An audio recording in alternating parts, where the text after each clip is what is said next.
My older sister, the family's golden girl, adored by everyone. Well, at least that's what everyone thought. Until I found out she was secretly making plans with my fiancé, and my doubts turned into a nightmare. She wanted to destroy my life, thinking she'd get away with it. But what happened next, even she couldn't have anticipated. Let's start from the dirtiest beginning. My name is Emily, and I'm 24. Sounds nice, right? I'm young, happy, and I have a wonderful fiancé. Daniel, tall, blue-eyed, and with a great job. You could say I was living that life from the movies where the main character has it all. Yeah, that was me. The girl in rose-colored glasses. But here's where things start to get ridiculous. You see, I have an older sister, Jessica. She's the golden girl, the perfect child my parents still practically worship. Everyone always says she's successful, smart, just a gift to the world. But you know what? I know her true self. The one who's willing to wipe out anyone who crosses her. Yep, that's Jessica, Miss, I'm the queen of everything. And honestly, I didn't mind that she was always up there, while I just enjoyed my little spot in her shadow, happily preparing to marry Daniel. Then one time, the three of us were having dinner, and I started noticing something weird. Jessica was laughing at his every joke, like it was her mission. And then those little glances. At first, I thought I was just being too jealous. But those glances, they looked like they had some kind of shared secret. I started to feel uneasy. But you know, I'm not the type to make a scene the first moment something feels off. After all, she is my sister, right? After a few weeks of these strange coincidences, yeah, right, coincidences, I started questioning my sanity. Jessica would show up around Daniel when I least expected it, or accidentally call him while we were together. It was all going a bit too smoothly, and I didn't like this too. Every time they crossed paths, I felt more and more uneasy, like someone was pulling the rug out from under me. One day, the three of us were sitting and chatting, and Jessica casually says, "Well, Emily, you know I've always helped you pick the right guys." I nearly choked on my coffee. "Excuse me, what did you just say?" She looked at me with her trademark innocent smile and said, "Oh, I just meant Daniel's a great find, although he could dress a little better. Hear that, Dan?" Dan? Who even calls my fiancé Dan? He's always been Daniel to me. But apparently, Jessica decided her opinion was the gold standard, and now she's his mentor or something. How lovely. I tried to brush it off, but honestly, with every comment she made, it got harder and harder to keep quiet. And every time she made these little jabs, I'd tell myself that it was just a bad day. Like, "Emily, relax, she's your sister. She wouldn't steal your happiness, right?" But the more I tried to calm myself down, the more strange things I noticed. She was practically glued to him at every family gathering. And Daniel, well, he didn't seem to mind, but deep down, I felt that this wasn't just friendly behavior. I was at the breaking point. Staring at myself in the mirror, I'd repeat, "Emily, you're not crazy, you're just jealous. I mean, you know Jessica. She loves attention, that's all." But the feeling that I was being pushed out of my own life kept getting stronger. Okay, I thought maybe I was just imagining things. Honestly, I kept trying to convince myself that Jessica was just helping with the planning. But you know that feeling when something's off, and no matter what you do, it only gets stronger? That was exactly it. I started noticing things that practically screamed, "Emily, open your eyes!" Jessica, as always, showed up just as I was discussing invitation colors with a friend. She barges in like some kind of ultimate design guru and goes, "Emily, have you thought about champagne? It's so elegant." And of course, I look at her and think, and why, exactly, are you thinking about this? Sure, champagne's nice, but this is my wedding, and I don't remember asking you to pick my colors. Her interferences were practically non-stop. For example, when we were discussing the seating arrangement, she decided her seat should be closer to the stage. Really? You're not the star of the night. At some point, I even caught myself imitating her tone, saying, "Oh, so you need a seat up front so everyone can see you graciously nodding along with the speeches?" She looked at me with that dazzling smile and said, "Oh, I just want to help you make everything perfect, Emily." Sure, Perfect. You're clearly talking about yourself, Jessica. And still, I tried not to dwell on it. Sure, she loves the spotlight, but maybe I was just being too critical. But then, one day, I overheard her talking to Mom in the kitchen. I wasn't eavesdropping, but something in her tone caught my attention. She was speaking quietly, but not so quietly that I couldn't hear. You know how Daniel's always there for me when I need him. What? When you need him? Excuse me, would you care to explain, Jessica? I was instantly thrown into a panic, not knowing what to think. And honestly, I felt so unsettled. Why was I only now starting to see how oddly Daniel and Jessica interacted? The way they exchanged looks, it was like they were in their own world where I was just an observer. It was driving me crazy. I tried to keep a straight face, not wanting to make a scene or start an argument over what might be nothing. But God, it was hard. I could literally feel myself boiling inside.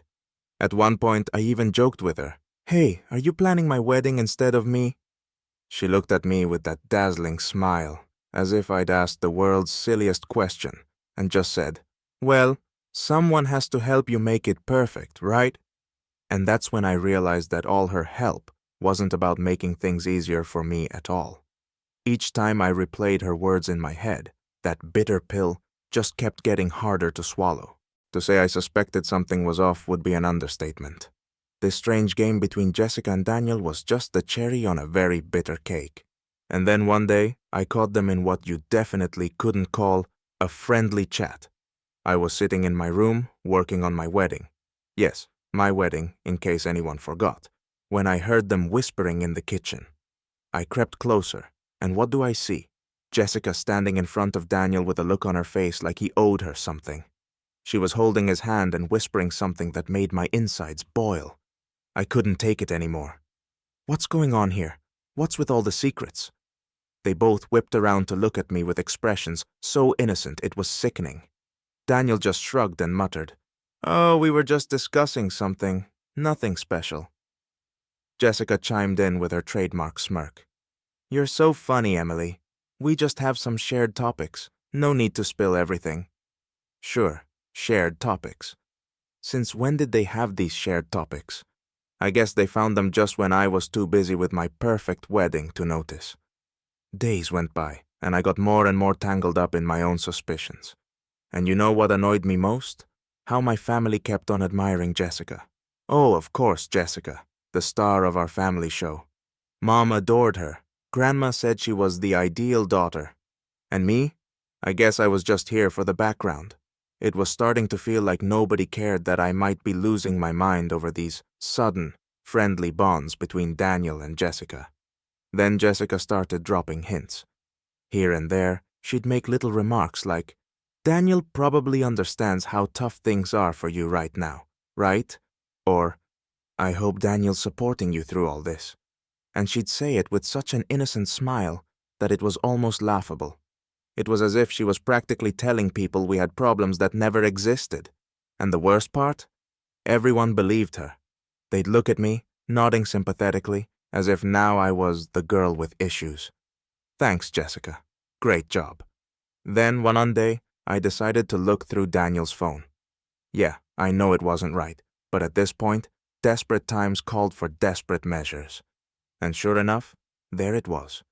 A whole conversation with Jessica. Turns out, they'd been discussing some personal matters, but the message that stuck with me was from her. You know, no one can ever know about this. Oh, Jessica, believe me, I understand now that whatever this is, it's something special. So, with the wedding right around the corner, I felt like I was on the edge, about to explode from all the tension.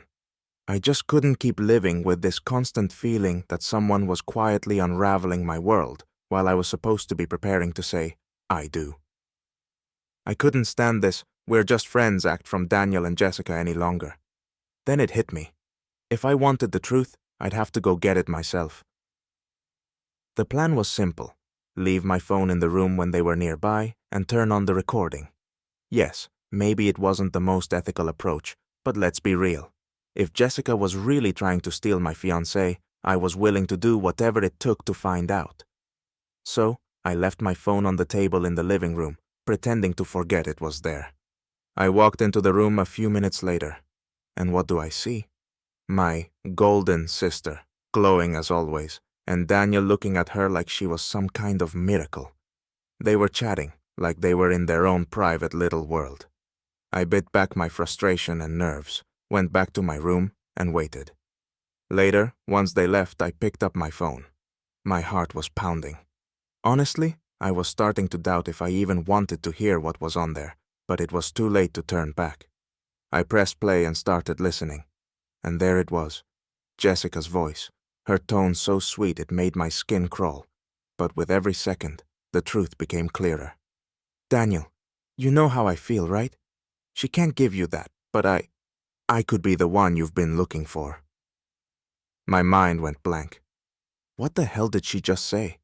She was literally telling him that I wasn't enough for him. And that wasn't even the worst part. She went on. I know you're confused, but think about me. I'm the one who can make you happy. Can you imagine? My own sister confessing her feelings to him, and even daring to imply that I wasn't good enough for him. It was just the lowest of the low. And Daniel? I could barely hear his voice, but the silence on his part only made my anger worse. Listening to this felt like being torn apart slowly. Everything inside me turned upside down, like everything I had built was crumbling to dust. I sat there on the edge of my bed, completely lost, not knowing what to do. I had the truth, right there, plain as day. But how was I supposed to tell my family? What was I supposed to do about a wedding that was literally happening next week? The next day, I decided I'd had enough. Enough of the silence, enough of watching from the sidelines. Jessica was going to have a chance to explain herself, or I'd make sure she regretted ever crossing me. I invited her for a talk, a sisterly one-on-one. Of course, she showed up with that perfect smile of hers, as if nothing had happened. We sat down at the table, and I braced myself for the storm. I started, trying to keep my voice calm. Jessica, I need you to be honest. Explain what's going on between you and Daniel. She looked at me like a kid caught sneaking candy, with that smug smile. Oh, are you serious, Emily? She sneered. You're just jealous. It's all in your insecure little head. Jealous? She was serious? Okay, you call this jealousy? How about the fact that I heard you telling him how you feel? How about you literally saying you could make him happier? Her face didn't flinch. Zero reaction, just pure, icy indifference. She raised an eyebrow like I'd said something funny. Oh, seriously, Emily, do you believe that? She replied without a hint of defense. You've always been like this, you know? Jealous, neurotic. You think the world revolves around you and your precious Daniel. Here's a newsflash. I just enjoy seeing you squirm. Maybe, just maybe, if you weren't so obsessed with guarding your happiness, you wouldn't have even noticed there's nothing special going on between us. That word, special, pushed me over the edge. Jessica, can you be honest for once in your life? My self-control was hanging by a thread, but her response was the cherry on top. She looked me straight in the eyes and said, Well, if you're so scared I could win him over, maybe you have a reason to be. Seriously? That was her version of honesty? Anger surged through me like a tidal wave. I saw red. This girl, my sister, was doing everything she could to tear my life apart, and she felt no shame. In fact, she was enjoying it, practically laughing in my face. In that moment, I realized this whole drama was just a game to her, and she saw herself as the winner. Okay, Jessica, I said calmly, though I was boiling inside. You chose how this ends. She just shrugged, like she didn't care. But I knew what was coming for her. I knew that no smile of hers could hide the truth I was about to reveal to the whole family. The day finally arrived. The day my golden sister would have to face the consequences of her actions. I gathered everyone for the rehearsal dinner, a family event meant to solidify our bond before the wedding. Mom and Dad, Aunt Martha, Daniel, everyone was there, including Jessica, who walked in glowing as if nothing had happened. If only you could have seen the way she entered, like it was her day, her moment in the spotlight. I stood up, acting as if I were preparing to give a heartfelt toast, and began. This evening is very special to me, but before we continue, I want to speak about things that truly matter, about loyalty and family. My mom beamed with pride, Daniel nodded supportively, and Jessica put on a show, pretending to be moved. Oh yes, she played her role to perfection. But I had a plan.